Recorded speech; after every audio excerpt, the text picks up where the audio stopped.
Hello my 12th class math students, I am Shivani Sharma, your maths educator and I welcome you all to Magnet Brains, एक ऐसा platform जहां class KG से class 12th plus different competitive exams की तैयारी आप लोग बिल्कुल free of cost कर सकते हो।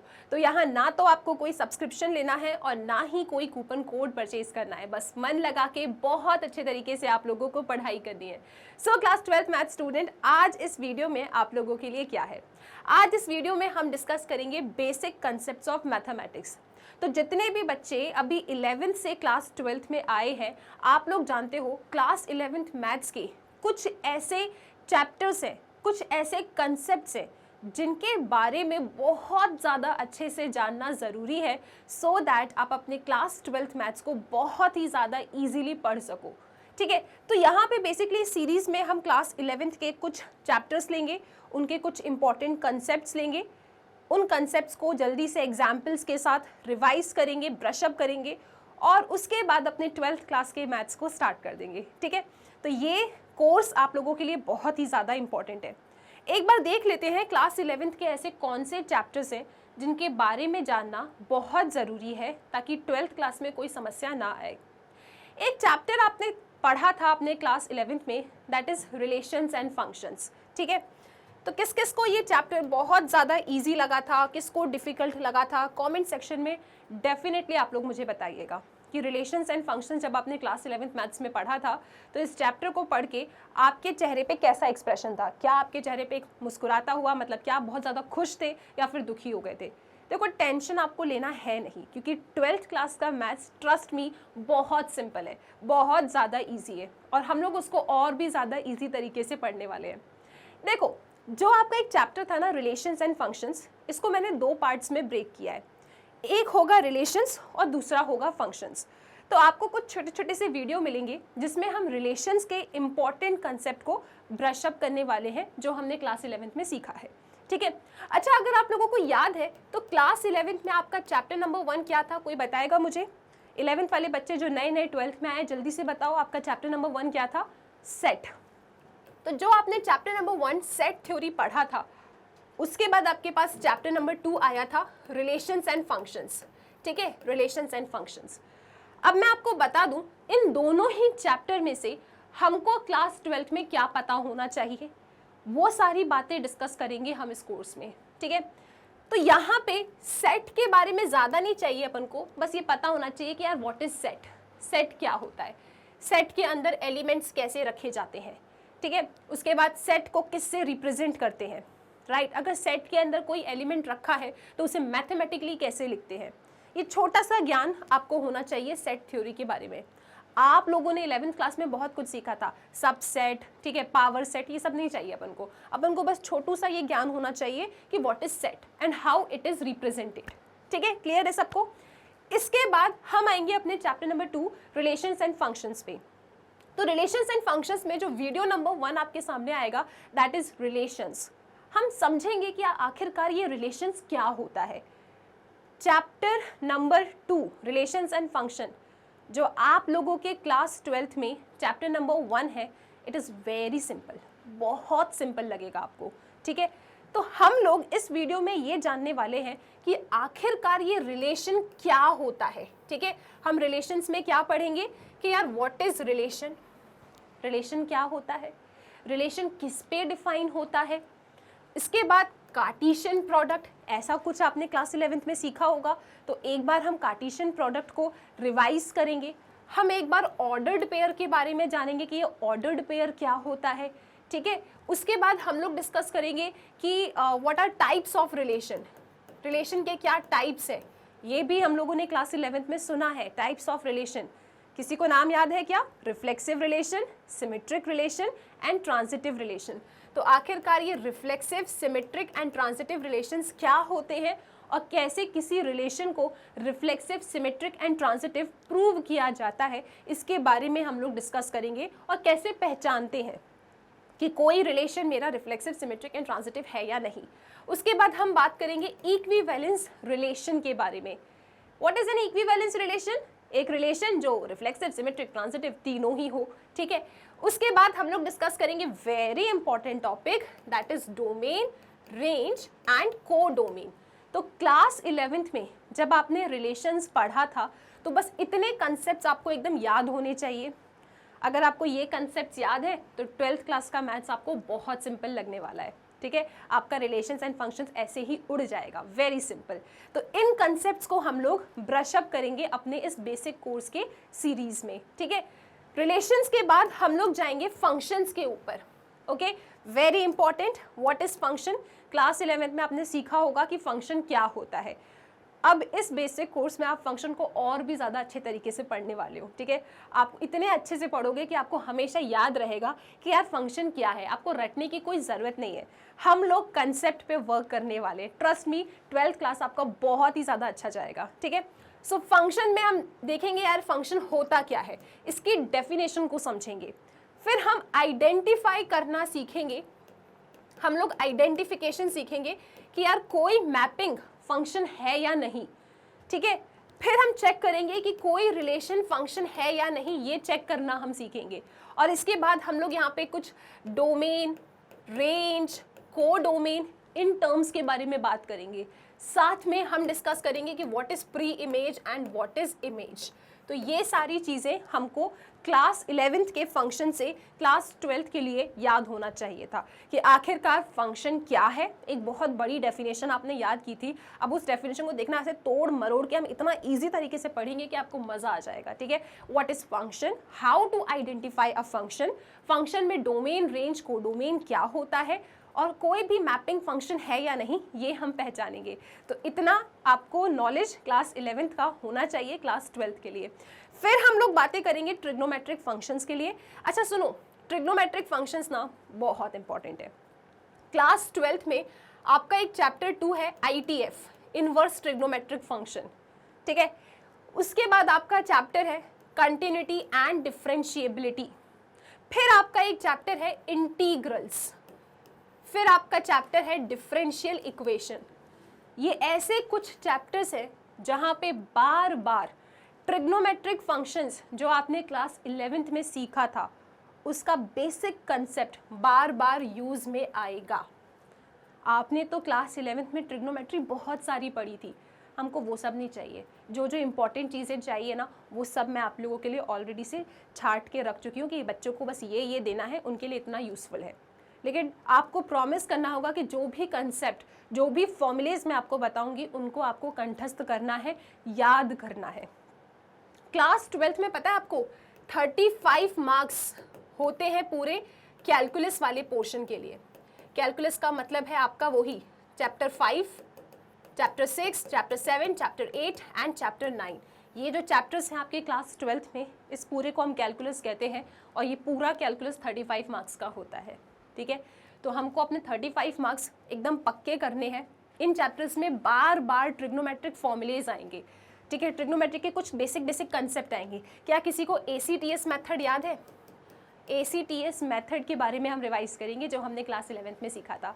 क्योंकि ACTS मेथड अगर आपने पढ़ लिया ना तो जनरली बच्चों को जो क्लास 12th का एक चैप्टर है ITF वो टफ लगता है, आपको टफ नहीं लगेगा। क्योंकि मैं आप लोगों को ITF ट्रिक के साथ सिखाने वाली हूँ जिससे आपका चैप्टर नंबर 2 बहुत ही ज़्यादा सिंपल हो जाएगा। लेकिन उसके लिए हमें क्लास 11th का ACTS मेथड आना चाहिए। भूल गए हो तो कोई समस्या नहीं है, मैं आप लोगों को इस बेसिक कोर्स की सीरीज़ में ACTS को एकदम बारीकी से फिर से रिवाइज करवा दूंगी, ठीक है। All good. तो ये ट्रिग्नोमेट्रिक फंक्शंस है, बहुत ही ज़्यादा इंपॉर्टेंट है। इसको बिल्कुल भी ना ऐसा मत सोचना यार पढ़ लेंगे, याद कर लेंगे। अगर आज आपने याद कर लिया ना फॉर्मूलेज तो बस आपने कर लिए याद। अगर टालते रहोगे तो फिर मिस हो जाएगा, ठीक है। और मैं नहीं चाहती कि आप सिर्फ ट्रिग्नोमेट्रिक फॉर्मूलेज के चक्कर में अपने क्लास 12th में कम मार्क्स लेकर आओ। नहीं, आप याद करोगे सारे फॉर्मूलेज, ठीक है। ओके जी, ओके। फिर बात करते हैं, आप लोगों ने अपने 11th क्लास में कोनिक सेक्शन और स्ट्रेट लाइन ये चैप्टर पढ़ा था क्या? अरे मैम इस चैप्टर के बारे में क्यों बात कर रहे हो यार, ये तो बहुत ही बेकार लगता था। कोई बात नहीं, आपने बहुत ज़्यादा पढ़ा है उसमें, हमको इतना कुछ नहीं चाहिए। हमको स्ट्रेट लाइन और कोनिक सेक्शन में से बहुत सारी चीज़ें नहीं चाहिए, बहुत छोटे छोटे से टॉपिक हमको चाहिए। जैसे कि हमको सीखना है कि यार किसी स्ट्रेट लाइन को कैसे ड्रॉ करते हैं। अरे मैम ये तो 10th में सीखा था, हाँ वो सीखेंगे हम। इसके बाद हमको चाहिए यार पैराबोला, पैराबोला कैसे बनाते हैं, फिर हमको चाहिए सर्कल कैसे बनाते हैं, फिर हमको चाहिए इलिप्स, इलिप्स कैसे बनाते हैं। बस इनको कैसे बनाना है और इनकी स्टैंडर्ड इक्वेशन क्या है, ओनली स्टैंडर्ड इक्वेशन, बस इतना ही है आपके सिलेबस में 12th क्लास में, ठीक है। इनको कैसे ड्रॉ करना है और इनकी स्टैंडर्ड इक्वेशन क्या है, इसके बारे में हमें बातें करनी है, ठीक है। बहुत ज़्यादा नहीं पढ़ना, आपने तो क्लास 11th में कोनिक सेक्शन में बहुत कुछ पढ़ा है, टेंशन नहीं लो। बस छोटे छोटू से आपको याद करना है कि व्हाट इज स्टैंडर्ड इक्वेशंस इन सब लोगों की, ठीक है, इन्हें कैसे ड्रॉ करना है। अच्छा मैम इसका यूज़ 12th क्लास में क्या है? 12th क्लास में आपका एक चैप्टर है एप्लीकेशन ऑफ इंटीग्रल्स, जिसको मैं तो प्यार से AOI कहती हूँ। सो एप्लीकेशन ऑफ इंटीग्रल्स आपका चैप्टर नंबर 8 है। वहाँ पे ये फिगर्स बहुत काम आते हैं, इनकी स्टैंडर्ड इक्वेशन, ओके, और इनको ड्रॉ करना, ये आपके चैप्टर नंबर 8 में बहुत ज़्यादा यूजफुल होगा। Again it is a part of your calculus, ठीक है। तो ये सभी इक्वेशन, लेटस रेक्टम कैसे बनाते हैं, उसके बाद पैराबोला y² = 4ax कैसे ड्रॉ करना है, ठीक है। अगर मैं x² + y² = 4 कह रही हूँ तो ये कौन सा फिगर है, राइट। तो बस आपको स्टैंडर्ड इक्वेशन और इनको ड्रॉ करना सीखना है, जो आपने क्लास 11th कोनिक सेक्शन और स्ट्रेट लाइन में पढ़ा था। बहुत ज़्यादा नहीं चाहिए, बस उनकी standard equation and how to draw them. Use क्या है क्लास 12th में? यूज़ है chapter number 8 application of integrals के लिए। ऑल गुड, ठीक है जी। अब चलते हैं आगे, कोनिक सेक्शन के बाद है आप लोगों ने एक chapter introduction to 3 dimensional geometry सीखा था। वेरी सिंपल चैप्टर, इसमें से भी हमको बस छोटे छोटे से कंसेप्ट चाहिए कि यार जो हमारा प्लेन होता है, ठीक है, स्पेस XYZ ऐसी 3 एक्सिस होती हैं, ये म्यूचुअली परपेंडिकुलर होता है, ठीक है। उसके बाद आप लोगों ने डिस्टेंस फॉर्मूला सीखा होगा, 3D में डिस्टेंस फॉर्मूला क्या है, 3D में सेक्शन फॉर्मूला क्या होता है, internal division, external division, mid point formula. तो ये सारी चीज़ें जो आपने क्लास 11th में सीखा था in your chapter introduction to 3 dimensional geometry, ये हमको 12th क्लास में थोड़ा थोड़ा इसका यूज़ है। मैम कौन से चैप्टर में? आपका 12th क्लास में एक चैप्टर है 3D, ठीक है, वहाँ पे इसके छोटे छोटे से कंसेप्ट्स बस यूज़ में आ जाएंगे। एंड ट्रस्ट मी, ये वाला 3D तो बहुत ही ज़्यादा सिंपल है, बहुत ही ज़्यादा सिंपल है। आज आप इस वीडियो को देख रहे हो, जिस दिन आपका 12th क्लास का सेशन खत्म होगा ना, आप सच में बोलोगे यार मैम तो सही कह रही थी, क्लास 12 का मैथ्स तो बहुत सिंपल है, ठीक है, राइट। तो इसके कुछ कुछ फॉर्मूलेस, कुछ कुछ कंसेप्ट्स हमको 12th क्लास में चाहिए अपने 3D चैप्टर के लिए। तो वो क्या फॉर्मूलेज हैं वो मैं आपको इस बेसिक कोर्स के वीडियो में जब हम 3D पे आएंगे आपको बता दूंगी। आप उन कंसेप्ट्स को, उन फॉर्मूलेज को यस याद कर लेना, दैट्स इट, ठीक है। आफ्टर 3D आप लोगों ने एक चैप्टर पढ़ा है which is very important, limits and derivatives, ठीक है। इसको मैं 2 सेक्शन में आप लोगों के लिए तोड़ के लाऊंगी। सबसे पहले हम लिमिट्स के बारे में बातें करेंगे और फिर डेरिवेटिव्स के बारे में बात करेंगे, ठीक है। हाईली इंपॉर्टेंट है, डिफरेंट फंक्शन की लिमिट कैसे निकालते हैं, लिमिट की क्या प्रॉपर्टीज होती हैं, ठीक है, ये सब हम डिस्कस करेंगे। और उसके बाद जो नेक्स्ट अपना वीडियो आएगा वो होगा डेरिवेटिव्स के ऊपर, जहाँ पे मैं आप लोगों को डिफरेंशिएशन के फॉर्मूलेज बताऊंगी। फिर आप लोगों ने यहाँ डेरिवेटिव में कुछ रूल्स पढ़े होंगे, ठीक है, जैसे आपका चेन रूल, महा इम्पॉर्टेंट। जिसको चेन रूल आ गया डिफरेंशिएशन में, उसको डिफरेंशिएशन सबसे ज़्यादा सिंपल लगेगा। तो हमको डिस्कस करना है चेन रूल के बारे में बहुत अच्छे से। और ये मेरा ना एक्सपीरियंस रहा है कि चेन रूल अगर आपने सीख लिया ना, जिस तरीके से मैं आपको समझाने वाली हूँ, आप ज़िंदगी में कभी नहीं भूलोगे कि चेन रूल कैसे लगता है, कैसे मुझे साइन x³ का डेरिवेटिव फाइंड करना है या कैसे मुझे sin³ x का डेरिवेटिव निकालना है। आपको कोई समस्या नहीं आएगी, हम इसको इतना इजी तरीके से पढ़ने वाले हैं ना, आपको मज़ा आ जाएगा, ठीक है। मैं बहुत ज़्यादा एक्साइटेड हूँ आप लोगों को डेरिवेटिव्स पढ़ाने के लिए, क्योंकि जो कैलकुलस है ना 12th क्लास में, ये मेरा पर्सनल फेवरेट है। कैलकुलस मतलब कंटिन्यूटी, डिफरेंशिएबिलिटी, उसके बाद आपका application of derivative, integrals, application of integrals and differential equation. ये 5 चैप्टर्स इतने प्यारे लगते हैं ना मुझे कि उसको कितना इजी तरीके से आपको मैं दे सकती हूँ सारी ट्रिक्स के साथ। वो मैंने बहुत काम किया है और वो सभी ट्रिक्स आप लोगों तक ज़रूर शेयर हो जाएगी, ठीक है। तो डेरिवेटिव्स में हम चेन रूल सीखेंगे, उसके बाद आप लोगों ने प्रोडक्ट रूल सीखा होगा, है ना जी। तो एक बार प्रोडक्ट रूल को रिवाइज करेंगे, एक बार हम लोग क्वेश्चन रूल को रिवाइज करेंगे, ठीक है। और सबसे ज़्यादा टारगेट हमारा रहने वाला है चेन रूल। तो डिफरेंशिएशन को हम पक्का करेंगे, क्योंकि अगेन आप जानते हैं क्लास 12th में जो आपका कैलकुलस है जिसमें डेफिनेटली डिफरेंशिएशन या डेरिवेटिव वाला टॉपिक भी आता है। पूरा कैलकुलस 35 मार्क्स का है, वेरी हाई वेटेज, ठीक है। तो इसको बहुत अच्छे से सीखने वाले, मज़ा आ जाएगा आप लोगों को। आफ्टर डेरिवेटिव्स हम बातें करेंगे प्रोबेबिलिटी के ऊपर। अगेन क्लास 12th में भी आपका चैप्टर है प्रोबेबिलिटी, और वो पूरा 8 मार्क्स का अभी तक पूछा गया है, ठीक है। एक अकेला चैप्टर प्रोबेबिलिटी टोटल 8 मार्क्स में पूछा जाता है पेपर में। अब क्लास 11th में भी आपने प्रोबेबिलिटी पढ़ी होगी। अब उसमें से अपन को सब कुछ नहीं चाहिए, कुछ बेसिक से कंसेप्ट्स हैं जो मुझे आपके साथ डिस्कस करना है, क्योंकि 12th क्लास का अगेन मैं आपको कहूँ प्रोबेबिलिटी बहुत सिंपल है, बहुत ही ज़्यादा सिंपल है, ठीक है। लेकिन कुछ कंसेप्ट्स हैं जो 11th क्लास के आपको पता होना चाहिए। जैसे अगर मैं बात करूँ तो सबसे पहले प्रोबेबिलिटी में हम लोग डिस्कस करेंगे सैम्पल स्पेसेस के बारे में, क्योंकि आप जानते हो कि अगर आपने सैम्पल स्पेस बनाना सीख लिया तो आपने आधा काम तो कर ही लिया।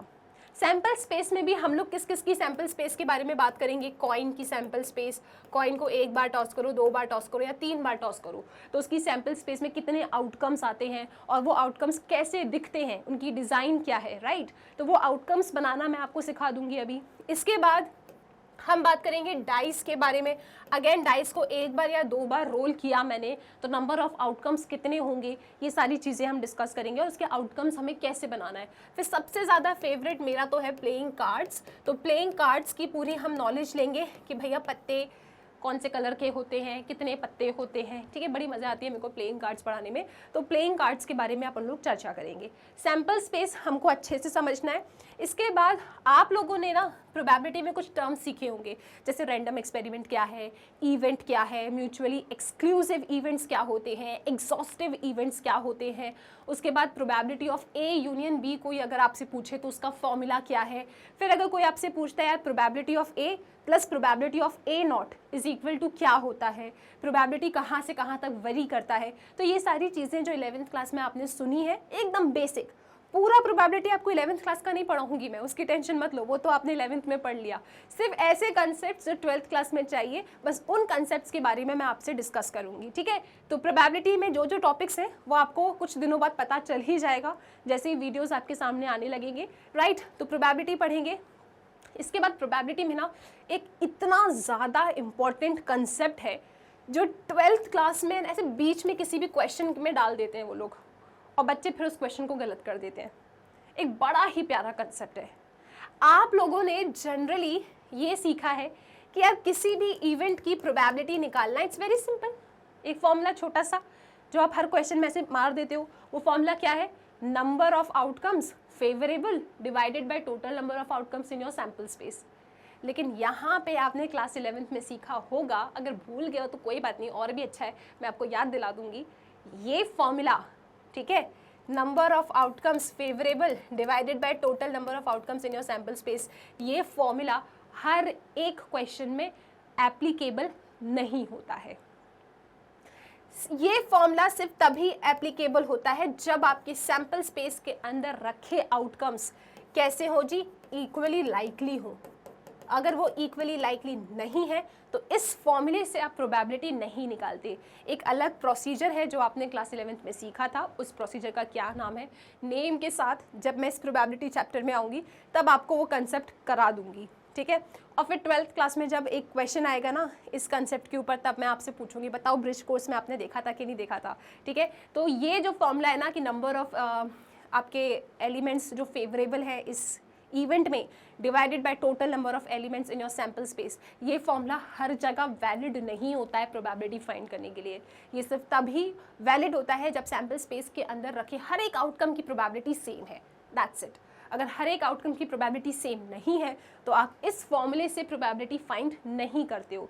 कैसे फाइंड करते हैं मैम, 11th में सीखा है, भूल गए हो कोई समस्या नहीं है। जैसे ही मैं इस चैप्टर में आऊँगी तो ये वाला टॉपिक भी इंक्लूडेड है। This is very important. 12th class में बच्चे बहुत रोते हैं इसके ऊपर, आप नहीं रोगे, आपको पहले से ही पता है क्योंकि आपने ये ब्रिज कोर्स देखा है, ठीक है। तो ये कुछ ऐसे चैप्टर्स हैं जिनके बारे में मुझको डिस्कस करना है जो आपने क्लास 11th में सीखा है, ठीक है। ये आपने क्लास 11th में सीखा है, ठीक है। ये ऐसे चैप्टर्स हैं जिनका थोड़ा सा एप्लीकेशन है क्लास 12th में। इसके क्या क्या कंसेप्ट्स पूरे चैप्टर डिटेल में नहीं पढ़ने वाले अपन, उसकी टेंशन नहीं लो। वो 11th में कर चुके हो काम। कुछ कंसेप्ट्स एकदम बेसिक से कंसेप्ट्स जो बहुत ही ज़्यादा इम्पॉर्टेंट है आपके 12th क्लास को एकदम ऐसे बनाने के लिए, ठीक है, एकदम यूनिफॉर्म बनाने के लिए, तो उन कंसेप्ट्स को ही मैं इन चैप्टर्स से पिक करूँगी क्लास 11th के, और फिर इस बेसिक कोर्स के सीरीज़ में उन कंसेप्ट्स को लेकर आऊँगी बहुत ही जल्दी, और फिर इन कंसेप्ट्स को ब्रशअप कर लेंगे। जितने भी चैप्टर्स हैं आपके 1 2 3 4 5 6 7 चैप्टर्स हैं, मैक्सिमम आपको 8 या 9 वीडियोस मिलेंगे, ठीक है। तो इन कंसेप्ट्स को ब्रशअप करने के बाद 12th क्लास का चैप्टर नंबर 1 पढ़ना आप बिल्कुल स्टार्ट कर सकते हो, ठीक है। अच्छा, आप में से कुछ बच्चे सोच रहे होंगे मैम एक बड़ा ही गंदा सा या फिर बड़ा ही अच्छा सा चैप्टर हमने पढ़ा था क्लास 11th में, हो सकता है कुछ बच्चों को गंदा लगता हो, कुछ बच्चों को अच्छा लगता हो। तो वो चैप्टर क्या था? Permutation and combination. मैम उसका कोई यूज़ नहीं है क्या? उसका थोड़ा सा ही यूज़ है, और उसका यूज़ ना प्रोबेबिलिटी में ही होगा। तो जब मैं प्रोबेबिलिटी का वीडियो आपके लिए लेकर आऊँगी वहीं पे पीएनसी भी रिवाइज करवा दूँगी, ठीक है। तो ये कंसेप्ट्स 12th में इंपॉर्टेंट है, इनको ज़रूर देखना, फिर 12th क्लास अपनी स्टार्ट कर देना। बहुत जल्दी मिलते हैं इन चैप्टर्स के साथ, ठीक है। स्टूडेंट्स, अगर कभी भी कोई वीडियो लेक्चर फाइंड करने में आपको प्रॉब्लम जाती है तो याद रखिएगा मैग्नेट ब्रेन्स की वेबसाइट है, आप वेबसाइट पे जाइए, आपको जो भी कोर्स पढ़ना है, जो भी क्लास पढ़ना है, उस क्लास को सिलेक्ट करना है। उस क्लास से रिलेटेड जो भी सब्जेक्ट्स है, फॉर एग्जांपल आपने मैथ्स को सिलेक्ट किया तो मैथ्स में जितने भी वीडियोस हम बना चुके हैं आपके लिए, वो सब कुछ एकदम सीक्वेंस में और प्रॉपर फॉर्मेट में अरेंज्ड है। तो आपको जो भी पढ़ना है ना, बस उसकी लिंक पे कर देना क्लिक, और हम टीचर्स आपको मिल जाएंगे पढ़ाते हुए। इसके साथ स्टूडेंट्स पढ़ते रहिए मैग्नेट ब्रेन्स के साथ।